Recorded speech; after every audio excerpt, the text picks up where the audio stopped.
David King is alongside of me. And Kingy, the best bits last night, what did you see? The best bits last night, clearly for me, was to see Bolton and Martin just go to work in that second half. It was the best rated game for Dustin Martin of his last 26 games. So they found a way to motivate the great man in the last half. He played predominantly midfield, exclusively as a midfielder in that last quarter. And in a lot of ways, he was the difference. Just everything he touched turned to gold. He became a contested bull. Second half, 12 contested possessions, clearly the most of anyone on the field. He just looked like the Dusty of old, invested in the win, in the performance, and gee, he makes a difference. Oh, so we don't convene when we go through this, but I would have said the same thing. When those two play together, they're the most watchable duo I think that we have at the moment. Bolton comes up the ground when he's exploding from stoppage, but then his ability to hurt you inside 50 as well. And then Martin had the look in his eye and a couple of his kicks. I'm not sure many people in the league would be able to pull off a couple of those inside kicks that he did last night. So it's coming together for him. I wasn't sure what we'd see from Martin this year and what we'd see for the rest of his career, but it was nice to see that. I think we need to mention Buddy if it's the last time we see him on the MCG. He's not the Buddy we know, of course, and he made some big errors and some handling errors, and he fell over at critical times, but he still influenced the game. Gee, and the competitive nature of him astounds me. Yeah, the big barrel, and then he charged down the field and got the mark inside. I just wish he had snapped the goal. It just would have been perfect for the MCG fans to just celebrate the great man. A lot of the text coming through at the moment celebrating Matty Hill as a commentator, and I agree with that. That was just awesome listening to Matty before. But I think you have to talk about the way in which Richmond won the game in the end, and it was, I think, down to coaching. Andrew McQualter has this group. He absolutely has them. They had a poor performance last week, and you're going to have those. But they took the risk on playing a couple of debutants. They're just going to charge forward with this reset of sorts, whether it's a rebuild or whatever it is. So I thought they coached brave. At halftime, he gets to the group and says, hey, our pressure around the clearance has been really poor. And they've ramped it up in the second half. And they basically disarmed Sydney's surge game. So all momentum was going Richmond's way. 32 inside 50s to 18, 17 scores to 6. It was a smashing in the second half. It was almost just a matter of Sydney were winning on moments. They were scoring on moments, and one player doing sort of two or three things. Whereas Richmond, it was just a wave of the whole lot of them off the back of Martin and Bolton. So do you think it's his job to lose? Just listening to you speak, then. I think he is a great fit for Richmond. He speaks the same language. He's a different character than Damien. I think it's working. They'll interview, as they should, 3, 4, 5 other candidates and explore what other people think of their list and their program. You're mad not to. And then they'll make a decision. Brendan Gale was on AFL 360 earlier in the week, and he sort of said, we want someone young. We don't want to go for a second-time, older-style coach because they just don't work. He's of the belief they don't work. So he would have to be in the pole position. Surely. Do you agree with that? Tigers fans, I think he's in the pole position. I don't know. I'm hesitant to go with the caretaker coach as the main one. Why?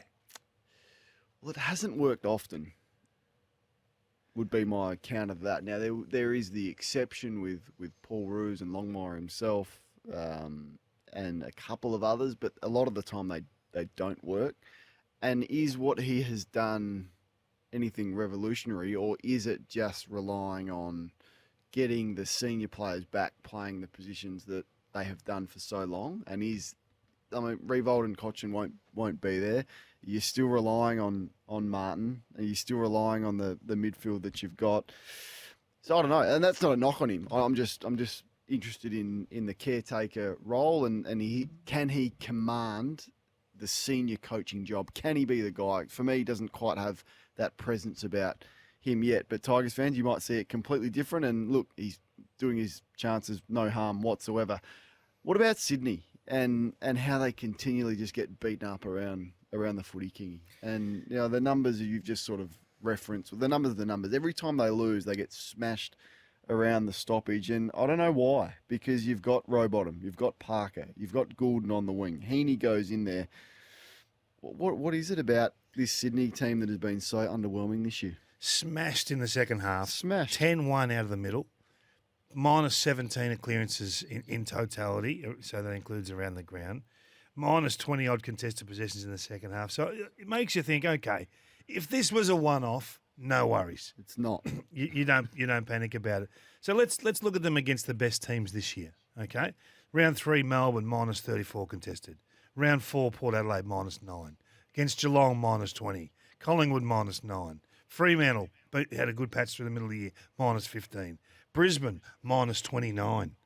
So it makes you think, okay, where are they with this?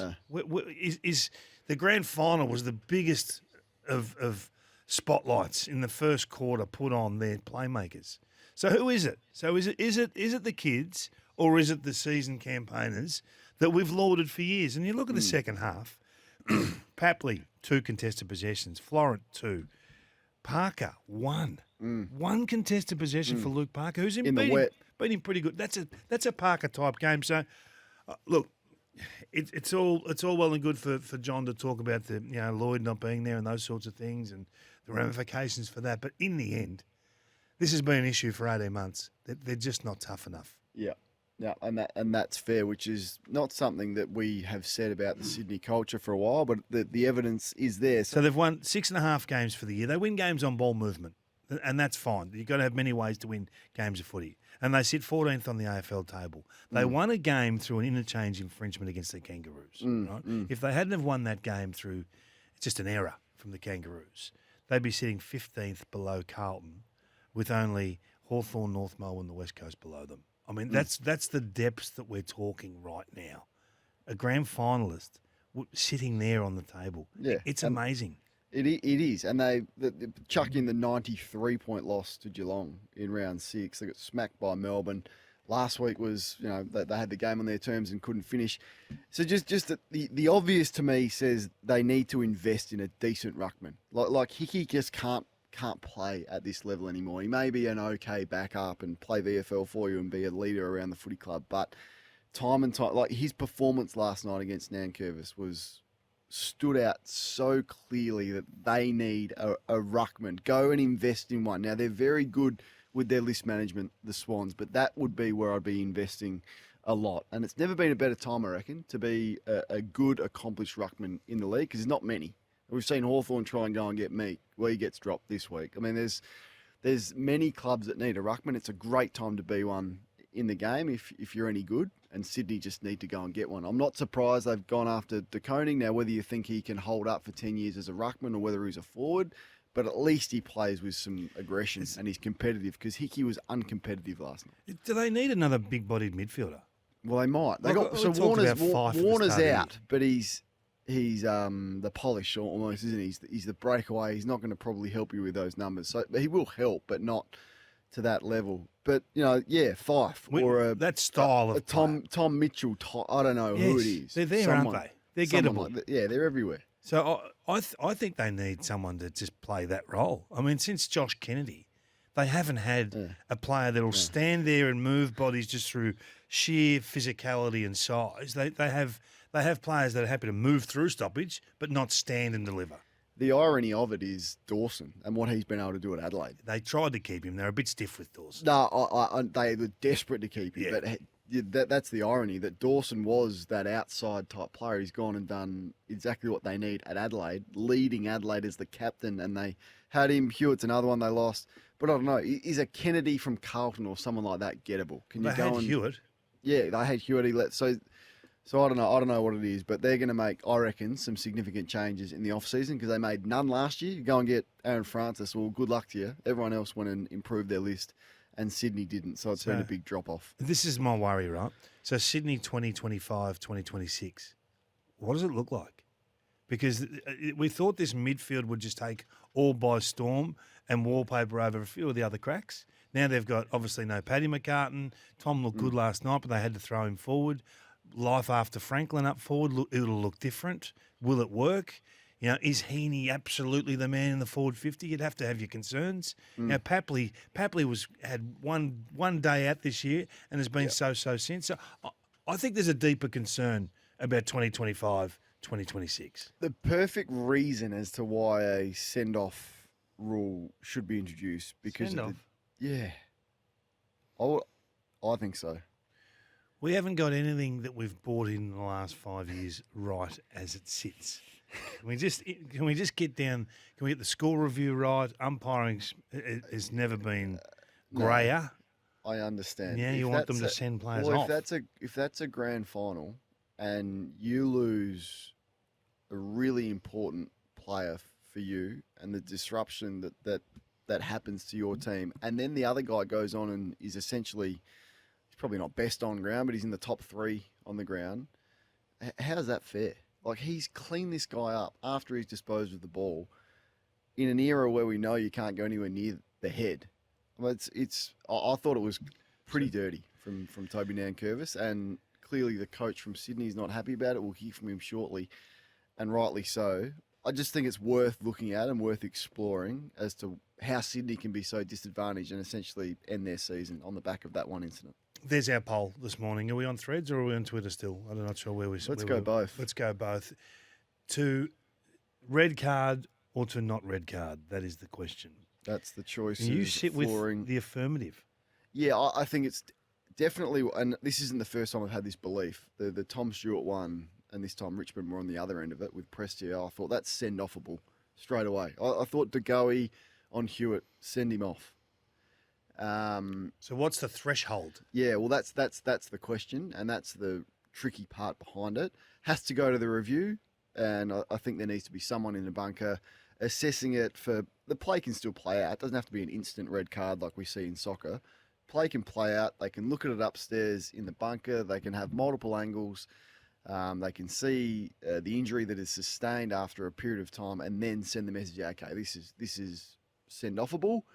Come on, son, on your bike. You're off, and you're out for the rest of the game. We have Chriso in the bunker all weekend. Someone. Well, it has to be the same guy, the MRO guy.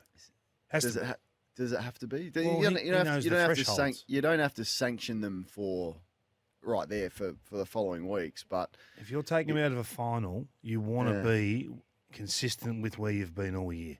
That was Footy Classified on Monday night. Since then, the fallout has been significant. Firstly, Stuart Dew has returned serve in the Herald Sun, and since then, Mark Evans and both Stuart Dew have spoken, and Mark Evans has clearly confirmed that he is still the coach and will be the coach ongoing. Kingy, you've been a big supporter of Stuart Dew and the Gold Coast Footy Club. Yep. How's your reaction to the events of this week been? Well, do you think that he'll be replaced by Damien Hardwick? What I think is that when a senior journalist has that much information and that much background on what is going on, I think it's warning signs. But didn't she say the same thing about Alistair Clarkson last year? Yeah. So what's the recourse? Maybe, but when you go into and this is my criticism over the club.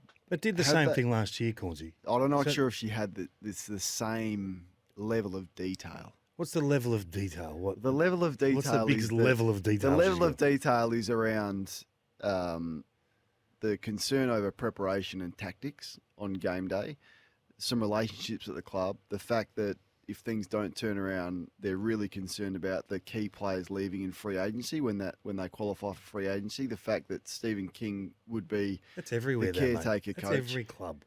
Every club's got concerns with free agency. So you don't think there's any alarm bells for Stewie Dew? You don't think that's... don't have to go the extreme. It doesn't have to be one extreme or the other. No, do you think there's any So you think there's zero substance to it, or do you think there's a 3 out of 10 substance to it? No, I think you can find anyone to talk to at a footy club that'll have a problem with tactics and that'll have in teams that are poorly performing or going just okay. There'll be tactical discussions. And I don't know whether they got their tactics right against Collingwood last week and they were made to look ordinary. But I'll tell you what, Collingwood are going to make a few teams look ordinary this year. So if you're going to jump the gun on sacking people or put them under the gun for that performance, I think you're off the mark. But it would be a 6-year Yeah, but they've had build up to a this. reset in that 6 years. I think it's last year they had to trade pick 7 and a player to get a corrected list profile Yeah. to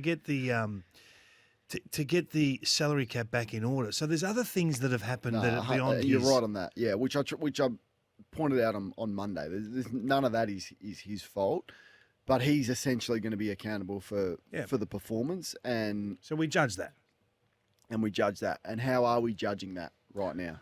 Well, I just think it's a never-ending discussion. When they beat the Dogs, everyone says, well, he's doing a good job. And then they roll in and beat Adelaide up in Darwin. You go, oh, gee, he's doing a really good job. They get smacked by Carlton, now let's sack him. They beat Hawthorn, did really good coaching. Well done. Stuart Dew's having an impact with this group. They get hammered by Collingwood. got to get Hardwick in there. I mean, you never settle as he's been there 6 years. I would see the contract out. If it were me, I would say stability, because I can tell you he's building a footy club. Now, you can laugh at that if you like, but I don't think they've ever been a football club. This is as close as they've been. The senior players are buying in. Last year had to do it without Ben King. This year, doing it without Touk Miller. It's a massive hole in your team. Miller back into that lineup, and they're winning a couple of those close games. They're probably beating Melbourne. They're more competitive in the midfield when the chips are down against Carlton, when the chips are down against Collingwood. So these sorts of absences for clubs that lack depth are a problem. Now, you can blame Shuey for that. That's your view, and it's a good case that you make. Do you think that is the club's view? Because even Mark Evans, when he spoke and sought to clarify and clean it up, he wouldn't guarantee it. It was all on performance. He didn't certainly guarantee next year. So I don't know. I can see through it a little bit more. I think you're just a little bit naive on the club's view. Naive. That's your view. But I think to have that level of information. So sack him then and put Damien Hardwick in. I'm not This is saying my point. that. I don't think Damien Hardwick will coach next year. And I don't think he should. So I why don't would think you he's be ready? Yeah. What I would do is you can easily find out who that person is at your footy club, and you walk that person out the door straight away. If they're prepared to say those things, thanks for playing, see you later, and gone, and no apologies there. So that person, if I was in charge of that football club, it's not a witch hunt. It's find out where it's come from and move that person on. But the coach discussion, if you're just going to, the grass is always greener all the time, this is why they're where they are. Sometimes stability is the best asset you can have. He's got a contract to the end of next year. If you can't get Damien Hardwick at the end of this year, what's the point of jumping anyway? So I think they'll let him see it out. But I might be wrong, and performances in the end dictate those terms. So it's a big few weeks. Yeah, it is a big. He's got Port on the road this weekend. Tough opposition. Yep. And then the Saints, then GWS and Brisbane, Adelaide, and Sydney. So some winnable games there. What's a pass mark for the year? Wow. They won 10 last. They need to improve. So it needs to be 11 to 12. Yeah. And that's a minimum. I think 11's a pretty good benchmark with this list and injuries. You copped some heat this week for discussing the selection squeeze at the Pies, which you want to put on the agenda. No, I just want to get your thoughts on where you see this rolling. I mean, the big squeeze is on. They've got the luxury. Okay, there's a couple out this week in Maynard, and I think Myercheck and Maynard have largely been managed, but Craig doesn't want to use the M word. He's doing everything he can to say they haven't been managed because he doesn't want to be disrespectful and he doesn't want to give players outs. It's all in every week. Let's go, and I like that. That as a standing point. How are they going to fit them all in, Cornsey? And everyone just tells me, oh no, they'll fill to the flanks and. You know, we'll get rid of Markov, who was terrific. I wouldn't be moving Markov just yet. Good last week. He added some speed. So Crispy doesn't just go to half back. So they bring in this week, they obviously get back Jordan De Goey, and then next week they'll bring in Steele Sidebottom. So there's two more going into that midfield mix. There's going to be a big squeeze in the next 2 to 3 weeks. You can't fit them all in. Does McStay get in? I think McStay gets in for sure. So that's just the Johnson position, probably. But then you go, well, I look at Cox. Like, I know Cox has been important. So you'll get heat for saying Mitchell and just bringing his name up as is he a lock. I'll get heat for saying I don't think Cox is a lock. Cox and Frampton, I think, are fighting for the same position. Yeah. And McStay, though, as well? Or two of those three? How would their forward line look if it was McStay and Myercheck rather than Cox Better. and Myercheck or Johnson? I think better, but Cox does give you the flexibility to help Cameron out in the ruck. So that's his advantage. McStay gives you the option to be just a bit more impactful, lead up to the logos, give you a get-out kick there, and has a few more tricks than what Mason Cox has. But Pies fans, it's a great problem to have. So this isn't a criticism. It is a credit to your list management moves that you made at the end of the year, which has you in the position to have the most depth. And you could pick 27 or 28 and know that they're going to come in and perform every week. This is the agenda thanks to Signet Power every moment with a Signet Power bank. The Demon debacle. Kingy. What is going on with Clayton Oliver and the rehab program, the never-ending rehab program that had Clayton Oliver training 2 days after the original injury? So he trained 48 hours after doing the hamstring. Did. There was pictures of it. And we haven't seen him since. I can't remember an injury that has been managed this poorly.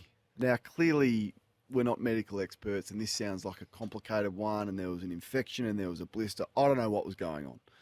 I don't even believe the infection anymore. And you're right not to, because the transparency from the football club has been a disgrace. Until Simon Goodwin cleared this up after the rumours came out and told us exactly what was going on, and then credit to them since that point, since Goodwin came out so strongly post-game, it's been better. But, I mean, this is another example of clubs just treating their fans like fools. And the management of his injury has been a disaster. And whether he gets back this year, I've got no idea.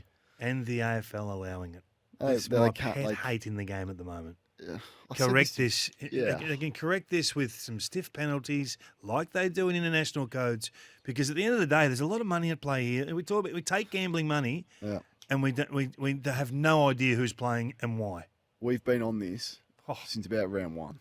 So if Andrew Dillon wants to come in and make a significant shift and a statement day one, he corrects this nonsense about how you name your team, naming 23s, your 23rd player or your sub, changing players late in the piece, 40 minutes before games, hour before games, day before games, and this nonsense of short-term, medium-term, long-term, not injured. Even Craig McRae, like I love Craig McRae, right? He's trying his hardest not to lie to us. He really is. But he got confused the other day with his own lies about what he was talking about. Maynard's missing with a knee. No, he's not a shoulder. Hang on, what's he missing with? Just say you're managing him, Craig.